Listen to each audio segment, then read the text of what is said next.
What's up everybody, welcome to your 38th Python tutorial, and in this tutorial I'm going to show you guys how to import modules.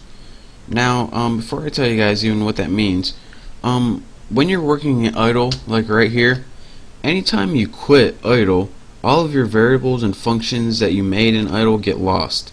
So it would also be useful, instead of just losing all your variables and functions, to save them. And it's also useful in case you write a function and you want to use it in a lot of programs and you don't want to have to rewrite it a bunch of times. You can make something called a module, and it'll save all your variables and functions for you, and you can just import it anytime you're using another program or idle such as this. So to do this, go ahead and in your idle, go ahead and put File, New Window, and this new window is going to pop up right here. Now in this window we're going to create some modules, and these modules are going to hold things that we want to keep, but you need to do this a specific way, so pay attention. The first thing that we're going to want to do is go ahead and create a quick module called test mod. You can name yours anything you want. Just have empty parameters. This is just going to be a simple one, and let's just print out this baby worked. And now once you have a test module, just put anything in there. We just need something to test it. A simple print statement will work fine. What you need to do is save it, put save as, and in your directory, which is Python 26 or whatever version you're working with, make sure you don't save it anywhere else, because when Python looks for these modules, it's only going to look in specific locations, and this is one of the locations it looks at. Go ahead and save it, and remember this name. I'm going to save mine as swine flu, because that's what's in the news today. .py, and again, this name and the py extension are both very important, but more so you have to remember the name more than anything, and I'll show you why later. So go ahead and save it as some name, then py, then press save. Now we have a module named swineflu.py. You can see the name over my cursor right here, and now we can import this module into whatever program we're working with. So go ahead and open idle right here. Let me make it so you both can see. Right there. Good enough. Actually, there we go.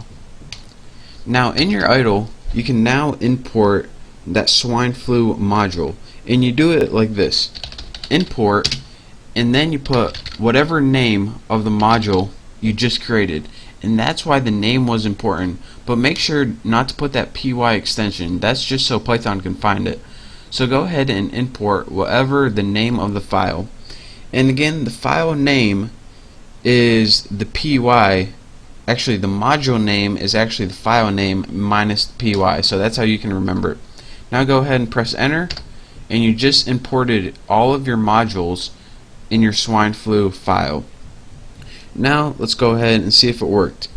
Now once you want to call a module, you need an object to call, and the object is actually the name of whatever the file you imported. So instead of having to create an object and set it equal to your modules, all you have to do is write the name of the file, which was swine flu, and then write whatever module you want to call. So mine was named, what was mine named actually? Test mod. So you put swine flu test mod, I almost forgot it already, and go ahead and press enter, and that's how you use, or more so however you store modules in an outside file, and you can just import them and call them whenever you want. And as you can see, if you made like a bunch of functions and variables and you want to use it over and over again, it'll be a pain in the butt to just keep typing it over and over again in every program you wrote. So this is how you can import different modules and how to create it from a file.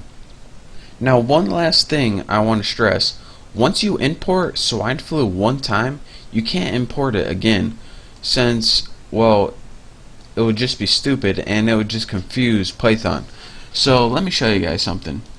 Say we find out we wanted this to actually say this baby is fat or something. So what we would do is go ahead, and you would think that what you would do is go ahead, this baby is fat. Now go ahead and press save. We save this module. Now once we imported it again, import swine flu, and then go ahead swine flu dot test mod. It still says this baby worked. That's because you can only import your module one time. Now if you wanted this to actually show up that this baby is fat like it was before, what you would need to do is close this all together, go open up a new idle,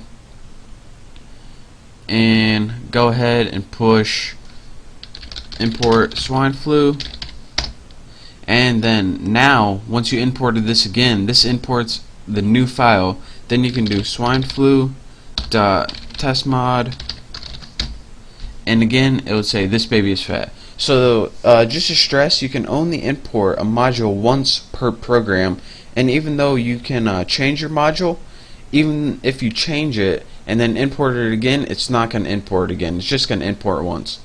So that's your quick tutorial on how to import modules. And again, this is useful if you write a bunch of functions and a bunch of variables that you want to save somewhere else but you want to use over and over again. So practice doing that, and make sure that you use the py extension, and make sure you save it where it tells you to save it, or else it's not going to be able to find it. So in the next tutorial I'm going to be going over other things that you can do with imported modules, and also be clearing up this a little bit more so you understand a little better. But for now, thank you guys for watching. I hope to see you next tutorial.